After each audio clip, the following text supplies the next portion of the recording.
Welcome back. વાત આપણે કરી અત્યાર સુધી માર્કેટ્સની, વૈશ્વિક બજારોની, ભારતીય બજારોની, અને હવે ગુજરાતને અને આખા દેશને અસર કરતા કેટલાક એવા સમાચારોની વાત કરવી છે જે ખરેખર આપણા ખિસ્સાને રોજબરોજ અસર કરતા હોય છે. અને આવી જ એક વસ્તુ એટલે ખાંડ. શેરડીમાંથી બનતી એક પ્રોડક્ટ છે ખાંડ.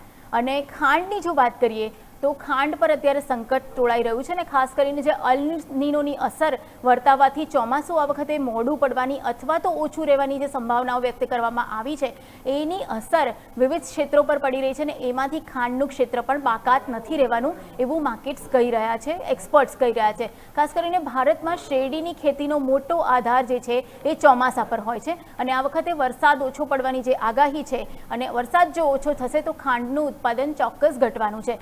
સિઝન 2025-26માં ખાંડ ઉત્પાદન 2.79 લાખ કરોડ જેટલું રહી શકે છે અને દેશમાં ખાંડની ઘર આંગણે જે વપરાશ છે એ 2.85 કરોડ ટન જેટલી છે. હવે ખાંડનો બચેલો સ્ટોક છે એ ઘટીને આપણી પાસે 35 લાખ ટન રહી જશે. ઇથેનોલની માંગ જે છે એ 12 થી 13 અબજની વધીને 30 અબજ લીટર થશે અને ઓછા વરસાદથી ખેડૂતો શેરડીને બદલે અન્ય પાકો તરફ વળે છે. હવે આપણે જાણીએ છીએ કે ઇથેનોલ જે છે એ શેરડીની જે બાય પ્રોડક્ટ્સ હોય છે એમાંથી બનાવવામાં આવે છે અને એનો ઉપયોગ આપણે અત્યારે પેટ્રોલના બ્લેન્ડિંગમાં કરી રહ્યા છીએ અને ઇથેનોલનું જે ઉત્પાદન છે એ કરવા માટે શેરડીનો મોટા પાયે ઉપયોગ થઈ રહ્યો છે.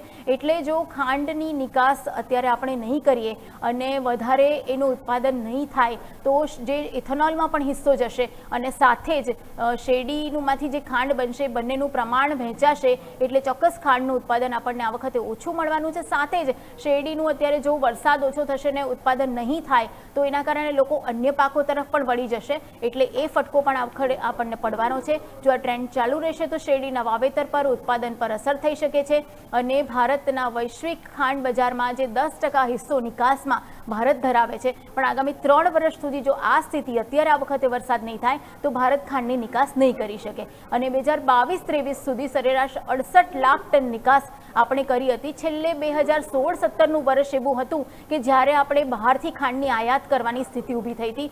વર્ષ 2009 અને 10માં જંગી આયાત આપણે કરી હતી અને એ પછી 16-17માં આપણે થોડી ઘણી આયાત કરી અને અલ નીનોની અસર વધુ ઘાતક રહી, મુશ્કેલી થશે તો ભારતે વિદેશોમાંથી ખાંડ પણ આયાત કરવી પડે એવી સ્થિતિ ઊભી થઈ શકે છે. એટલે જે અત્યારે આપણે એક નિકાસકાર દેશ તરીકે ખાંડમાં છીએ, જો વરસાદ નહીં થાય અને ખાંડનું ઉત્પાદન ઘટશે તો આપણે આયાતકાર દેશોની યાદીમાં સામેલ થવું પડે એવી શક્યતા અત્યારે દેખાઈ રહી છે. તો ખાંડનું જે પણ ઉત્પાદન છે ખાસ કરીને શેરડીનું, જે આપણે જાણીએ છીએ કે મહારાષ્ટ્રમાં મોટા પાયે શેરડીનું ઉત્પાદન થાય છે અને સાથે જ બીજા રાજ્યોમાં પણ, ગુજરાતમાં પણ થાય છે. તો એના સાથે આપણા સાથે આ મુદ્દે વાત કરવા માટે જોડાઈ ગયા છે ગેસ્ટ. તો અચ્છા, ઓકે, ગેસ્ટ સાથે સંપર્ક નથી થઈ રહ્યો અને ખાંડ વિશે આપણે જે પણ વાત કરી એ કદાચ ગેસ્ટ એના વિશે આપણા સાથે એક વેપારી જોડાવાના હતા, એ વધારે સારી રીતે વાત કરી શકત પણ આઈ થિંક કોઈ ટેકનિકલ ઇસ્યુ છે અને નહીં જોડાઈ શકે. તો આગળ વધીએ, બીજા સમાચારો પર નજર કરીએ.